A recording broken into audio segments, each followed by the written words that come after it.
Hello, I'm Erik Robey. And I'm Karla Schaffer, and this is Anne Arundel County Week in Review. Making headlines this week. Good news is in from Wall Street. For the 5th consecutive year, Standard & Poor's has awarded Anne Arundel County a AAA bond rating. This is the highest rating a municipality can get. Why is this important? Well, the better your rating, the better interest rates you can get on loans to build roads, schools, and infrastructure. County Executive Leopold said of the rating, "This rating shows a confidence that our economy is rebounding and we are weathering the fiscal storm." In 2007, Anne Arundel County received a AAA rating for the first time in the history of charter government. The bond rating firms take a look at the balance sheets to measure long and short-term financial health. The firms also got a sneak preview of the fiscal year 2012 budget, which will be presented to the County Council on April 15th. Now that April has arrived, we can start thinking about, you guessed it, spring. Time to pack away the parkas and open up the pools in this 35-degree weather. It's almost time for Earth Day as well. And what better topic of conversation on Earth Day than recycling? County Executive Leopold announced that he will hold a public forum on April 13th for businesses to discuss how to recycle more often. 5 years ago, he asked residents to take the 50-50 challenge to recycle more, and they responded. The rate has gone up from 31% now to nearly 40%. Well, now we're asking the business community to join in the effort. Northrop Grumman, Arundel Mills, and Arundel Medical Center have already stepped up to join the panel and talk about how they use recycling.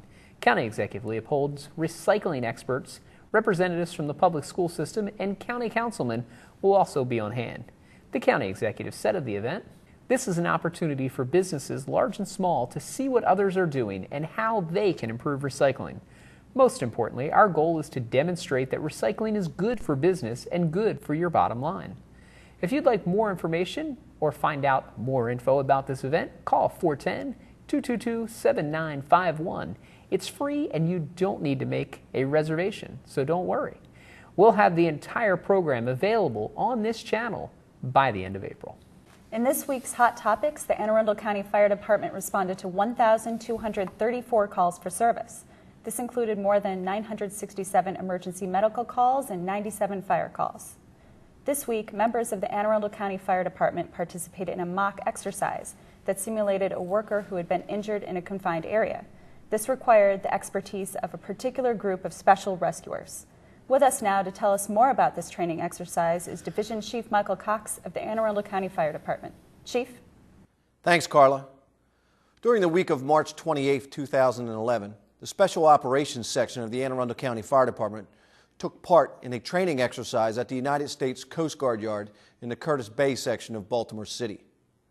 The training exercise was a multi-jurisdictional drill that depicted a worker who had fallen approximately 40 feet into a confined space.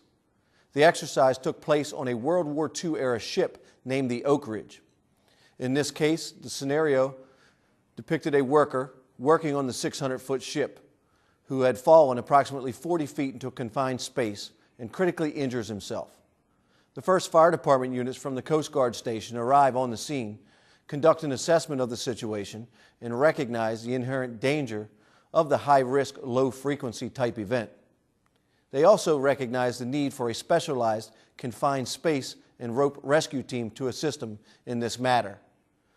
The call for automatic aid goes out, and members of the Anne Arundel County Fire Department's Jones Station Fire Station, who are confined space and rope rescue trained, respond to the scene.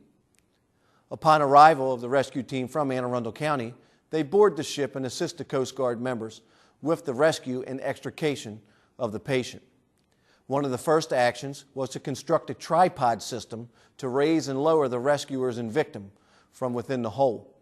Second, a team of 2 rescuers were lowered down into the vertical shaft to make contact with the critically injured patient. Third, rescuers begun to stabilize as well as immobilize the injured patient in preparation for extrication from the shaft. Fourth, the rescuers built a mechanical advantage rope rescue system that was utilized to winch the victim out of the shaft and back onto the main deck of the ship. Once back on the main deck, the immobilized patient was then lowered by rope system more than 60 feet from the ship's main deck to the ground level below, utilizing an anchor tube on the bow of the ship. Karla? Thanks, Chief.